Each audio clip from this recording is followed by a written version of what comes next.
जब किसी से प्रश्न करो तो चरणों में बैठ करके, किसी संत से, किसी विद्वान से, तो चरणों में बैठ करके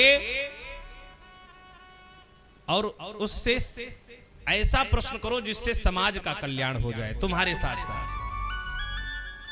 आजकल के प्रश्न में भी बड़े अजीब होते हैं। कहीं कथा कहने जाओ तो ऐसे लोग जरूर मिलते हैं, दो चार। पहले दिन कथा हुई, दूसरे दिन पहुंच गए लोग टेस्ट लेने महाराज जी का, कि महाराज जी को देखें कुछ आता जाता है कि झूठे जो है व्यास मंच पे बैठ गए। और क्या पूछेंगे आकर के, महाराज ये बताओ पूतना के पति का क्या नाम था? पहले दिन ही पहुंचेंगे, महाराज ये बताओ कि इस जो शूर्पणखा थी इसके पति क्या नाम था? इसका कोई लड़का बच्चा भी था कि ये ऐसे थी? अच्छा, अगर तुम्हें बता भी दिया जाए कि पूतना के पति का क्या नाम था, शूर्पणखा के पति का क्या नाम था, तो उससे तुम्हारा कोई कल्याण होगा कि उसके यहां तुम्हें रिश्ता देखने जाना है? क्यों? प्रश्न भी बहुत आजकल लोग अपने विद्वान बनने के लिए और अपने आप को दिखाने के लिए कि हमें ज्यादा जानकारी है, वो कुछ उल्टा सीधा प्रश्न करते हैं। लेकिन ये प्रश्न सार्थक नहीं है। प्रश्न क्या?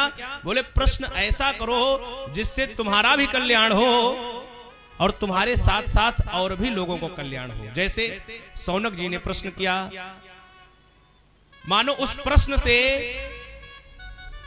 समाज का कल्याण होगा, प्राणी मात्र का कल्याण होगा। इसलिए सौनक जी ने कहा कि भक्ति ज्ञान विरागाप्तो विवेको वर्धते महान, माया मोह निराशश्च वैष्णवैः क्रियते कथम।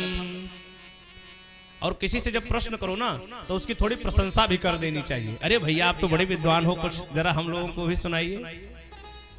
तो यहां पर सौनक जी कहते हैं, आज्ञान द्वांत विध्वंस कोटि सूर्य समप्रभ सूताख्या हि कथा सारम मम कर्ण रसायनम। क्या पूछा? सौनक जी कहते हैं, महाराज आपका ज्ञान तो करोड़ों सूर्य के समान है, साधारण ज्ञान आपके पास नहीं है। तो कृपा करके हमें कुछ ऐसा ज्ञान की बात बताओ जो हमारे लिए दवाई का काम करे, रसायन का काम करे। क्यों? यहां पर दवाई की बात क्यों कही? भाई किसी को बीमारी है तो कहा कि हां इस संसार का हर व्यक्ति बीमार है। कैसे? बोले इन लोगों को रोग हो गया है। कौन सा रोग? भव रोग। इस संसार में आ गए तो हम लोगों को रोग लपेट लिया। कौन रोग है? इसको कहते हैं भव रोग। संसार में चिपक गए, माया ने लपेट लिया, फंस गए एकदम। तो कहा इस रोग को निवारण करने का उपाय क्या है, यही हम आपसे जानना चाहते हैं।